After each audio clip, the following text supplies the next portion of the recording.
So, hi there, and welcome to yet another episode of TipTopTipsEdu with me, Mark Anderson, working at NetSupport Group. Today, I'm really excited to have a guest on the show, somebody I've known for a very, very long time. To say that he is a guru in his or an expert in his particular field of expertise would be an understatement.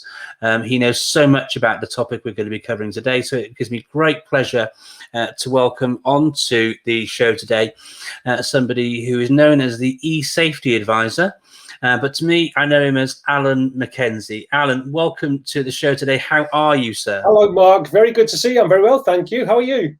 Yeah, I'm not too bad at all, thank you. I'm really excited to have a chat with you today. Every time we meet, I learn something new, and online safety is something, as you know, that I'm really, really passionate about. I love technology, but it's so important we actually marshal our young people in making sure they're able to access these things in safe ways and can experience the good stuff, and then being mindful of how we can support them around navigating some of the more murky waters that can be out there if there's no one there to hold their hand while they're crossing that virtual road, as it were. Yeah. But I've introduced you myself a bit there, but for those who don't know you, would you like to just take a moment to introduce yourself and talk about how you got to where you are today with your work? Thank you.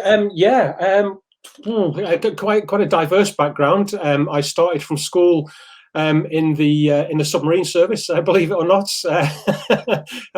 working and living in a tube for many months of the year. I then changed careers into the world of intelligence. And I retired from all of that at the age of 40, didn't really know what to do, and found myself working in a school, spookily enough, a secondary school, as the IT service manager, not from a technical perspective, but more from the service management perspective. And then very quickly, after a year at the school, the local authority contacted me and asked if I would do the same job for their 367 schools, which I naturally said yes. Yes, please. And that was exactly at the time when this brand new organization came out called CEOP, the Child Exploitation Law and Protection Centre, and the legal responsibility for that side of things was passed on to the local safeguarding children's boards at the local authority. And the manager of the LSCB, Debbie, came to see me and said, Alan, I've just been given this responsibility. I don't really know what it's all about. Can you do it for me? And I said, yes. And that's what started the whole journey off. So I was the lead for the local authority for a number of years, working with obviously the schools and the police and the third sector. But after a few years, for a variety of reasons, I just decided to go independent, and I've been independent for 11 years now, working predominantly in schools, but also with charities and other organisations as well. So, a brief life in the history of Alan Mackenzie from 1984 to 2021. There you go. Well, I'm not going to do the maths and try and work out your age right now, but I might have a little go at it later. I wouldn't want to get that wrong. It always goes down well when you say someone's age wrong, unless they're about 5 years lower than where you like to be. Yeah. Don't let the lack of hair confuse you in any way. Yeah, but unfortunately, mine's definitely stuck on.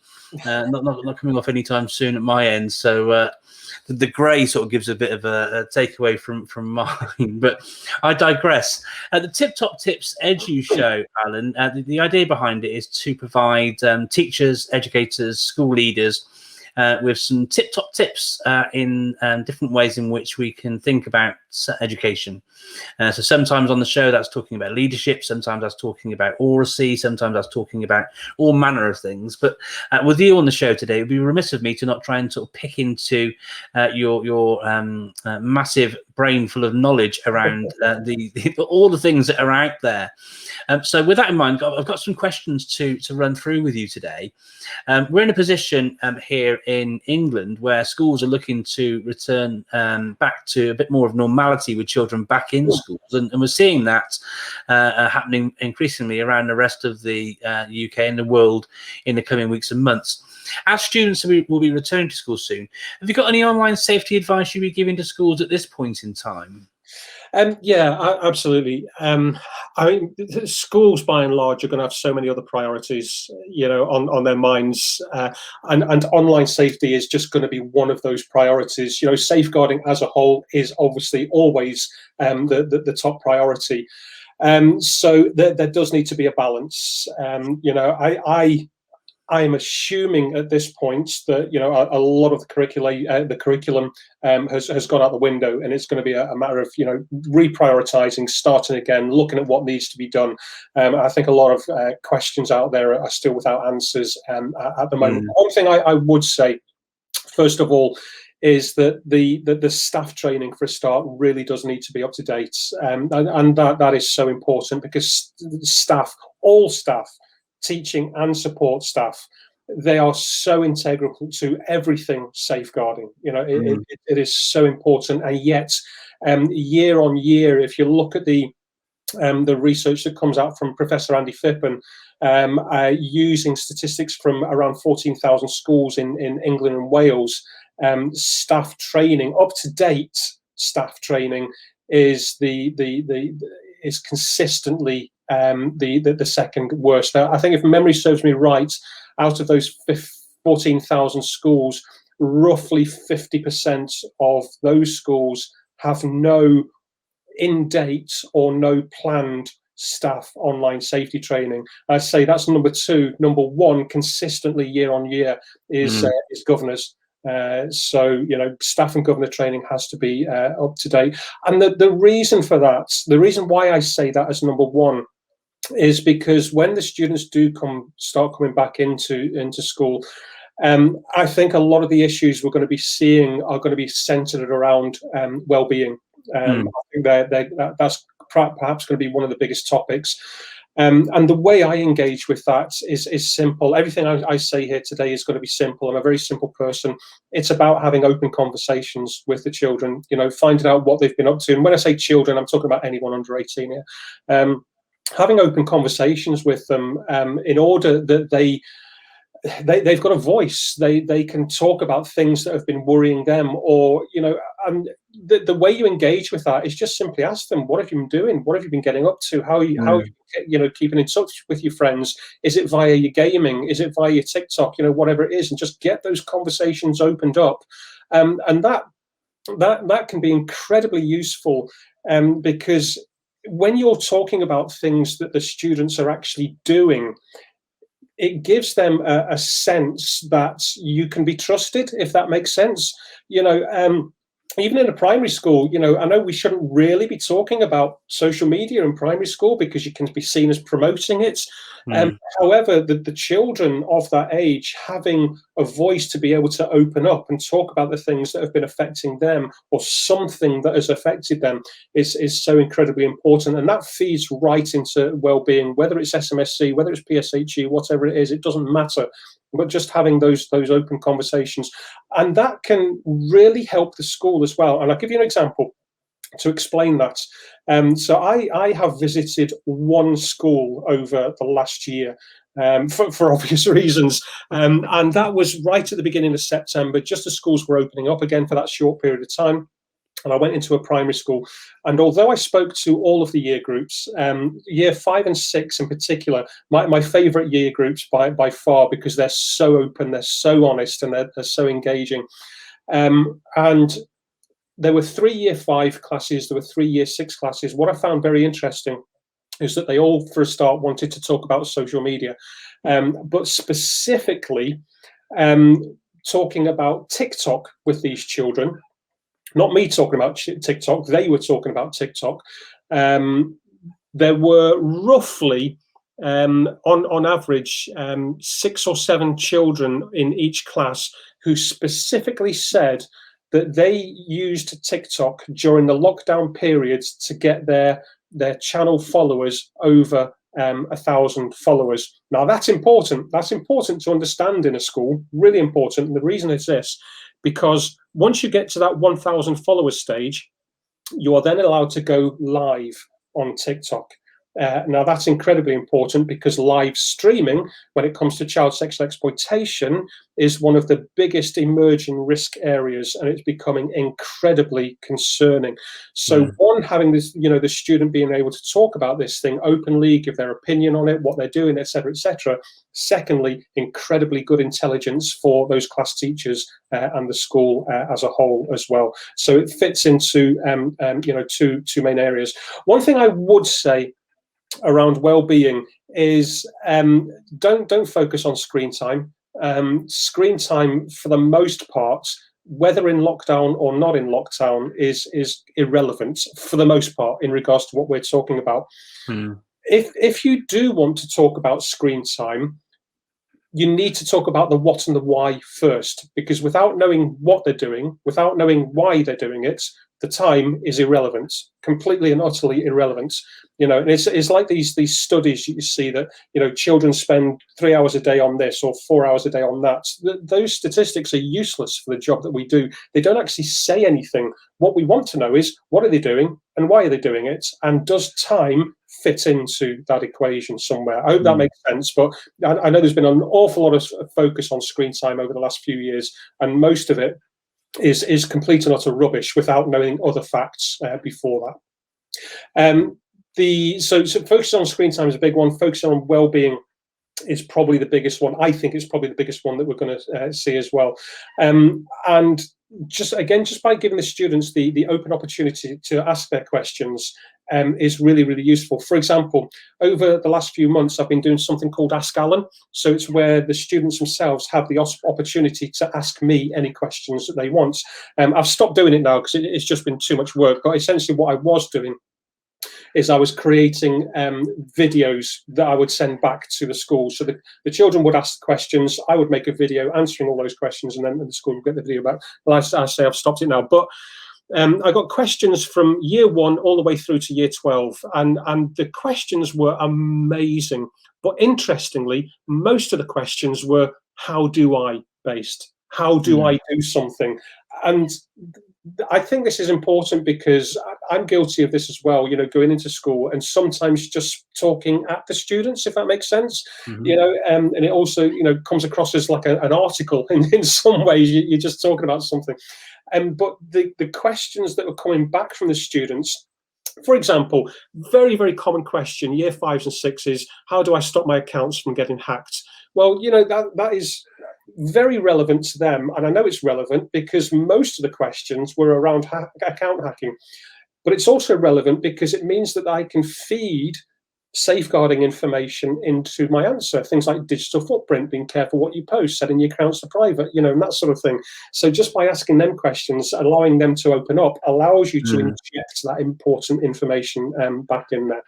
So I've just answered that in a very long way, but just to summarize that, staff training has got to be updated, and it's got to be up to date for the reasons that I've just given, because if the students are talking about things, staff need to recognize where something doesn't quite sound right or something is out of the ordinary for that particular child. So that's why staff training is so important. I think well-being is going to be a big issue, so give students the opportunity to have those very open conversations. And use those conversations to inject important safeguarding information back into your answers. That's really interesting and so pertinence and salience and yeah, I think that thing you sort of shared there with the how do I is absolutely key, and I think actually it's quite I think that's equally as important for adults as it is for young people as well. Yeah. And so I'm going to go off script for a moment, actually, been inspired by what you said, because I'm going to ask you a how do I question that I get asked quite a lot myself. And I'll be interested to see what your response is. I'm going to take on the role of being someone who's fresh to Twitter as a teacher. I talk with a lot of teachers who and show people the benefits of using Twitter as a social media for educators. But a question I often get asked, and given how you know me and the rest of you probably know what the questions are going to be already, but the question I often get is how do I get more followers? Now, I've got my response that I share with people, which is well, it's not about how many followers you've got. It's about, engaging with the platform, doing the right thing, being mindful of your own digital footprints. Lots of the responses that you give to young people yourself in the things you were sharing there. But I wonder what your sort of thoughts were on that front, because more and more teachers want to use Twitter, but they find they can't. I mean, one of the big success stories, I guess, for EduTwitter in the last 12 months has been the rise of things like the follow back initiatives. Things like FFB Wednesday, for example. So yeah, I just wonder what your thoughts were around that question, like how do I get more followers? Because it does lead into lots of other questions and things about appropriateness. We've seen things recently as well with head teachers being pulled up, for example, in the Mail and Piers Morgan and things. So I think these are all interrelated. So I'm sorry for going off piste, but I thought there were a bit of interest with that whole "how do I" thing. I think it's a very relevant question, it is an interesting one, because Twitter, as with a lot of other social media, can be an incredibly noisy place. I mean, I remember when I first started Twitter years ago, and I was desperate to get as many followers as I could, and when that started to happen, I then thought, what am I doing? And for the most part, the tweets that I was seeing, I was not interested at all in what was being said. So first of all, you do have to understand that Twitter can be an incredibly noisy place. And what I do is I tend to separate into lists that are important to me. So for example, I'll have an online safety list. And within that list, there are only 20 people. It's a private list. No one can see who's in there, or if they're not in there, that is not relevant. But if I've had a really, really busy day, but I need to see what's been going on out there, I've got 20 people who I know and trust, and I can look through that and see if I've missed anything during the day. So that's one way of cutting out the noise. The other thing I would also say is be authentic. Just be authentic. Just be yourself. Obviously, be careful of opinions and everything else. And please don't believe that putting on your bio that these are my opinions and do not reflect my school. There is no basis for that. I'm sorry, but if you are talking about your school, everything you say, you've got to be very mindful of these sorts of things. Just putting, this disclaimer in your bio does not prevent things from happening. I think authenticity is a big one. It really is. And as with all other social media, there are plenty of people and organizations out there that are not authentic. All the clickbait you see and coming across, as a spammy marketer and, everything else. Be authentic, be professional. And if you've got an opinion, think before you post. Same things we tell year threes, just think before you post. That's it. I mean, it's an old adage, but I mean, it's the same sort of thing, really. Isn't it? Say, don't say anything you wouldn't be prepared to say to your grandmother or your mum. I applied it, just add the caveat on there of, your chair of governors or your head teacher, that sort of thing. And it's not just the words either. It's the photos. I see some teachers sort of sharing about gin clubs and things like this. And I'm thinking, well, this is surely, teachers are allowed to have these sorts of activities. They're adults, so of course you can have a drink and things. But is your professional Twitter social media account the right place, space, time, what have you, to be doing those sort of things? Is the sort of the question I ask around those sorts of things. Absolutely right. Do you know it's interesting, Mark, because last year I worked with a group of 16 primary schools, year 6, just year 6s, and I did a little project with them based around personality. That was it, just personality.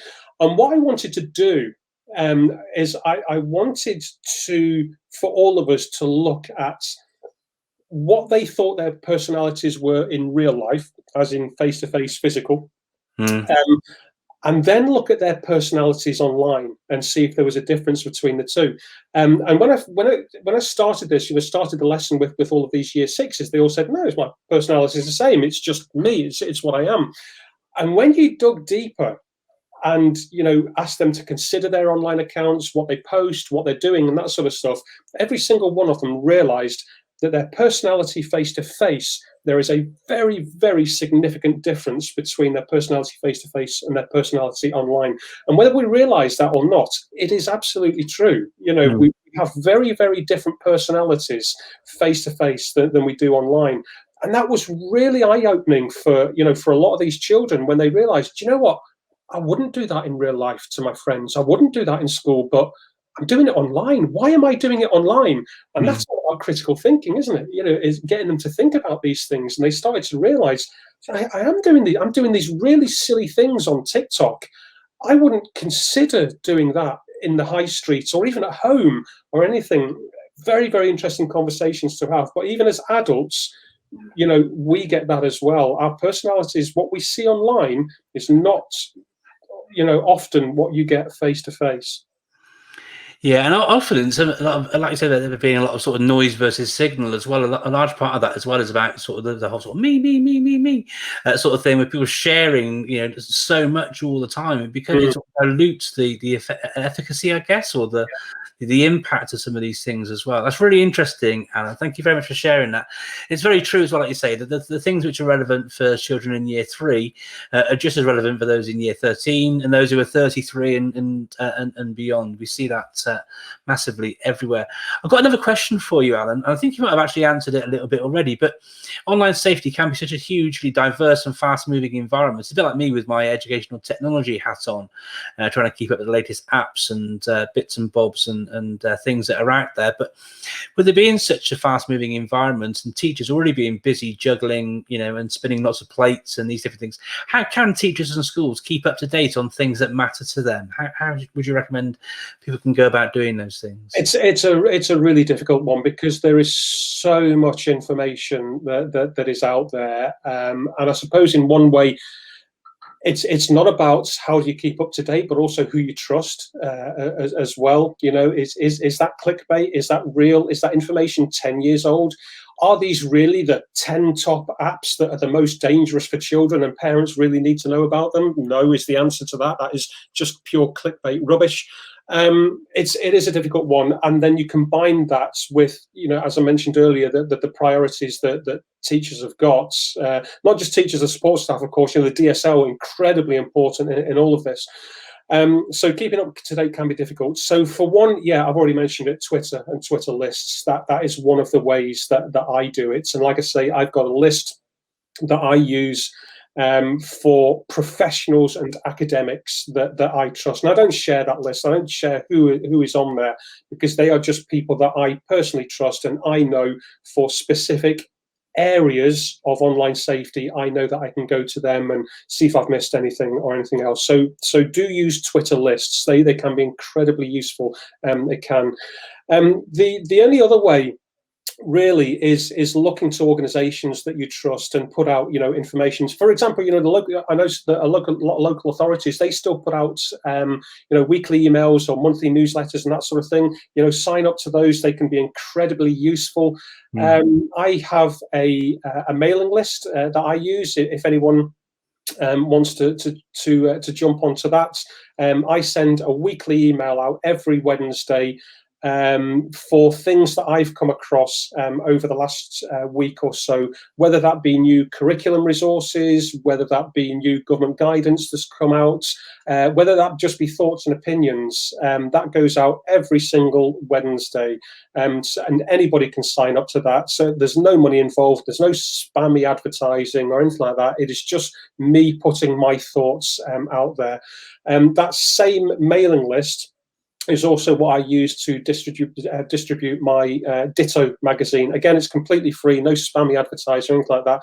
My Ditto magazine is for schools and it's for parents. It comes out every half term, just after half term. So there's one due out next week, and in that I'll have specific topics, and there is information for staff, and there's a lot of information for parents in that as well. And that just comes out as a PDF.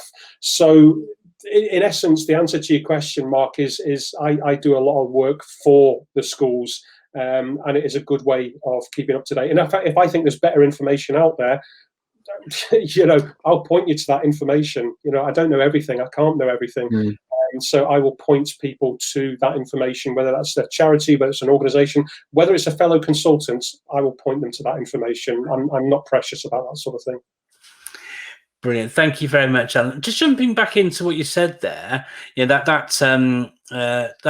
idea around clickbait and the top 10 worst apps for children and things which obviously parents read and go and then read and then check their children's device app list really diligently to make sure they're not on there and things. But for those parents who aren't as sort of savvy, who are busy, and I understand how it happens, I struggle to keep up with everything myself, and this is an area in which I work for a living. So if it's hard for me to keep on top of these things, it's going to be even more difficult for parents to stay on top of those things. So when a parent sees an article such as we've seen it recently, now I think this ties into a question we had from somebody on Twitter earlier, from Henry Platten, and I'll sort of tie into that question with that, and I'll share his question in a moment after this bit. But what advice would you give to parents about knowing what are good apps and bad apps? If what the 10 apps that are being shared in these sorts of posts are as you say, rubbish, what is the sort of the best approach for parents, do you think?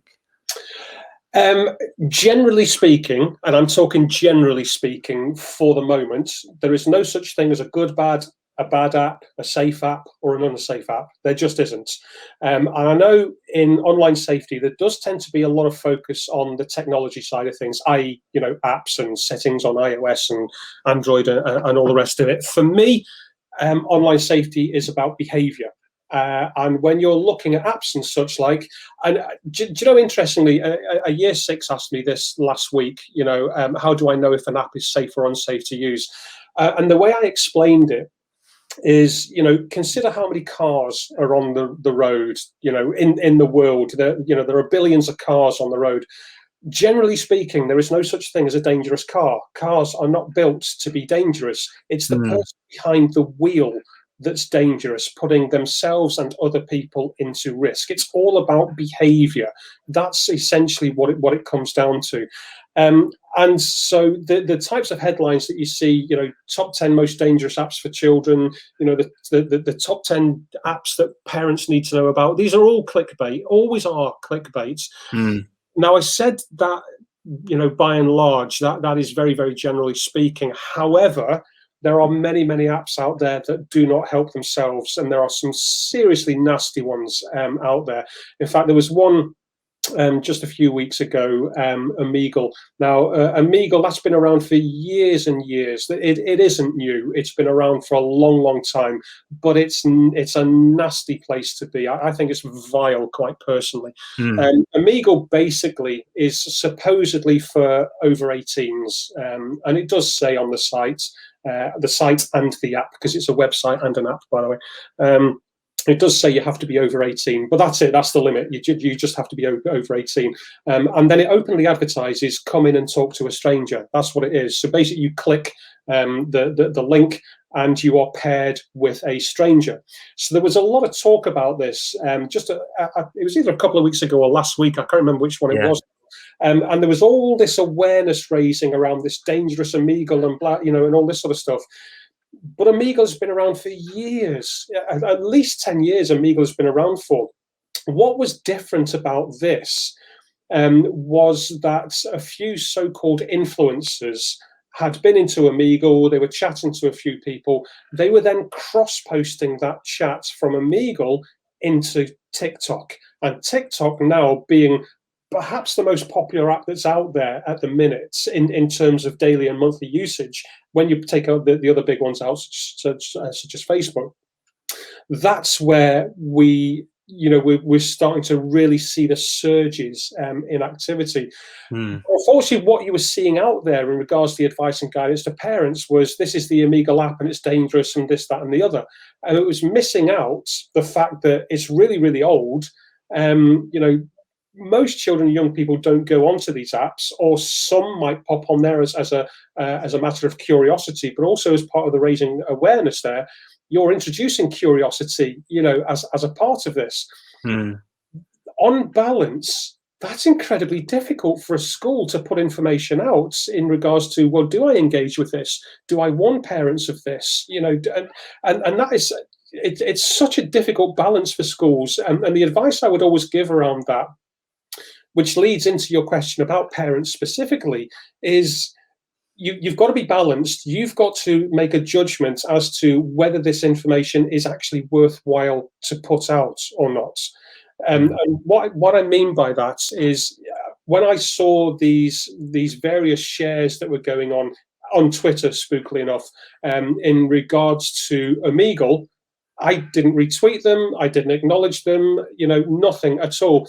But in my weekly mailing out to the schools, what I did do is I raised the awareness of that, to say, these are being cross-posted into TikTok. Do not share it. It is simply for your background information. That's it. So it's a difficult one for parents, specifically when I am talking to parents in an online safety evening or a parent session or whatever it is. I do warn them of these clickbait headlines that you see. That's all they are. They are clickbaits. There is very rarely anything substantial in the article, video, information, whatever it is. So just warn them of that. Yeah, no, that's definitely sort of my sort of approach to it as well, because it's about. I mean, it's interesting you use the cars analogy. I often use the crossing the road analogy as well. You want the children to have the sort of prerequisite skills, sort of savviness, awareness, what have you, so that when they encounter these things, it's not about X out, because actually the pace of change is so quick. It's about making sure that the children have those attitudes and approaches that mean that they know what to do when things don't look quite right, and don't put themselves in those awkward situations, isn't it? Absolutely, yeah. I mean, there was a good example a couple of months ago, Mark. You might have heard about this at the time, because it didn't exactly go viral, but there was a huge amount of information sharing about it. And it takes us on to sort of a subject where you're talking about hoaxes and this sort of thing. The good old blue whales and momos and everything that we've seen in the past, which have always been hoaxes, but because they are so outrageous, people share them. They just see the headline and they share it, which is completely understandable. Don't get me wrong, but people are not thinking critically. And there was one a couple of months ago in regards to a game called Punchline Chronicles. Did you hear about that one? I didn't. No. Go on. It's a game which is available on the Play Store, the Google Play Store, called Punchline Chronicles. And I saw this being shared on Twitter, but it was being shared. A punchline is a county line, by the way. So drugs related. So it was being shared on Twitter specifically in regards to children who were being groomed via the game to run county lines. Okay, so you can imagine this is outrageous. And of course, there were shares galore going on. And I looked at this and I thought, this can't be right. There are some things you see where you get that gut feeling something's not quite right here. And it was being shared by the police, it was being shared by local authorities, being shared by schools and all sorts. Anyway, to cut a long story short, I thought something's not quite right here.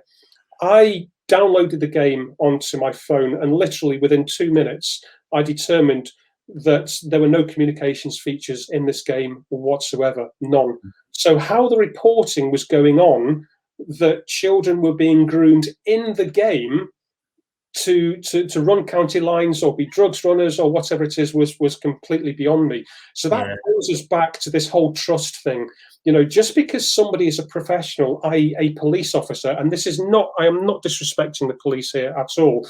This was an individual from wherever who saw something, believed something, and decided to share what was essentially a hoax.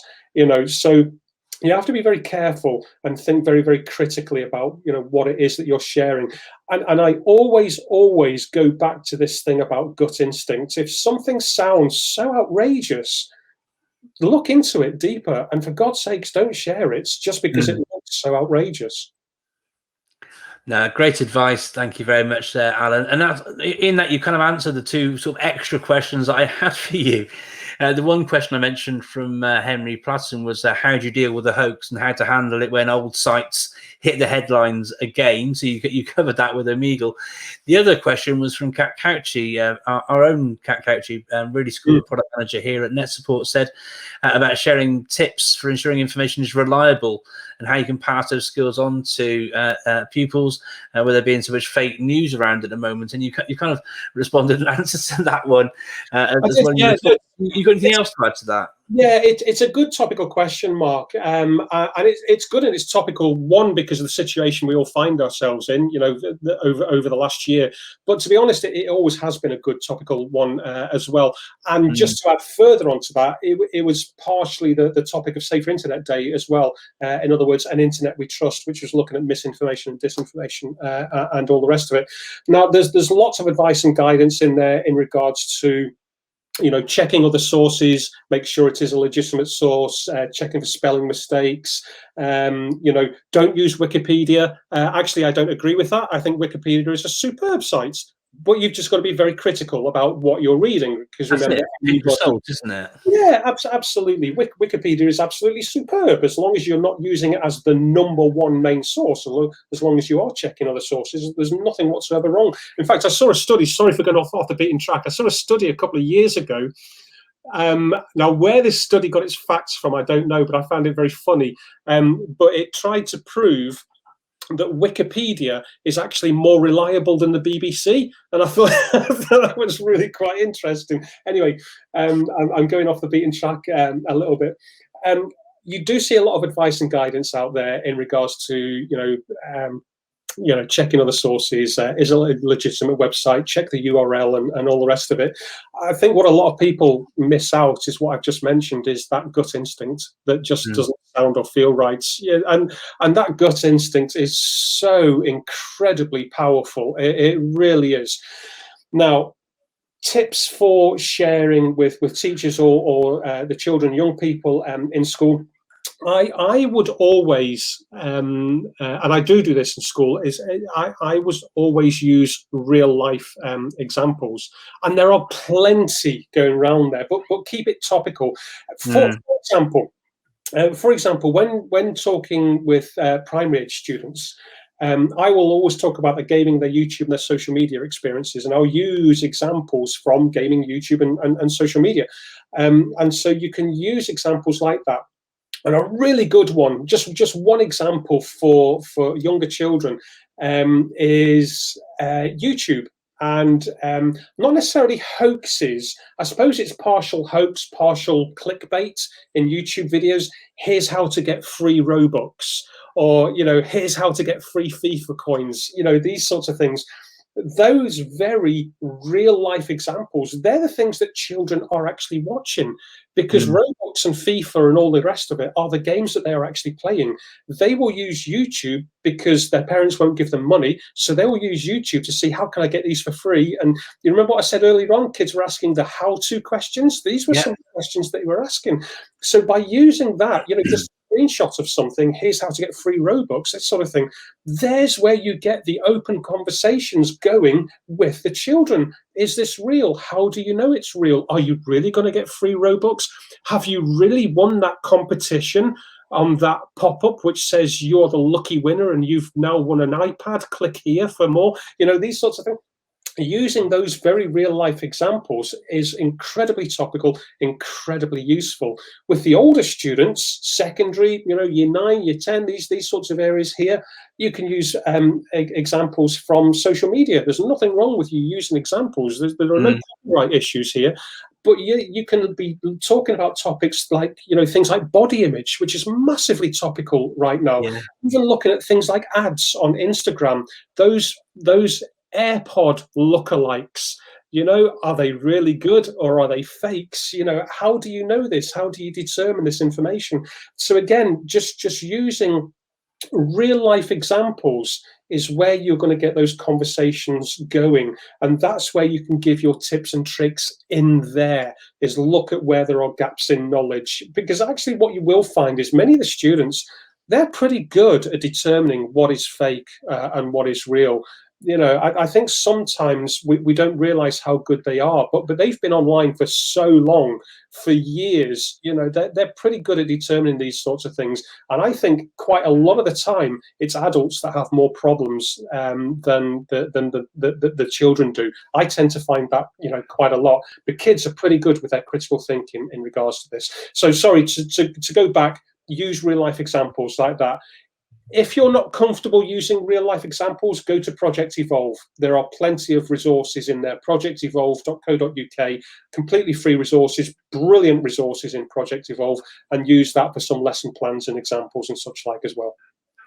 Brilliant, Alan. Thank you. And the reason why I was nodding so sort of ferociously at the one point, I had the exact same thing. My own son, who was on YouTube looking to find out how to get free V-Bucks for Fortnite. Yeah. And I said, "Do you think you could really get free V?" And we had that whole conversation, looked into it, and again, it goes back to that idea you said right back when about that sort of that gut feeling. If it doesn't feel quite right, then it probably isn't quite right and things. So listen, some fantastic advice shared during the session. You and I could chat on for ages on this. We're both so passionate about it and everything, but I'm mindful that our listeners need to probably keep the episode short so they can listen to it all in one sitting. So I just want to say thank you massively for taking the time to come and share with me today. I've been sharing your website address across the bottom a few times during the course of the day today, but if you haven't spotted that or you're listening on the podcast, you can find Alan on his website at Esafety-Adviser. er.com, and you can also follow Alan at Esafety Adviser on Twitter. Please do sign up for his newsletter. Ditto's a great magazine with loads of salient advice and there's so much great measured and considered advice being shared by Alan as well. And if you're looking for something extra, the team here at NetSupport have recently created an online safety guide. It wouldn't have been right and proper to create this without having run it under Alan's nose as well beforehand. So thank you again, Alan, for taking the time to have a little look at that resource. For those of you watching the video, I'm just going to share my screen so you can see what that looks like and where you can find it and all those sort of things. So to get onto that, it's super easy to do that. All you need to do is do what I've done here, which is go to netsupportsoftware.com/online-safety-guide, and you can find some information in there as well.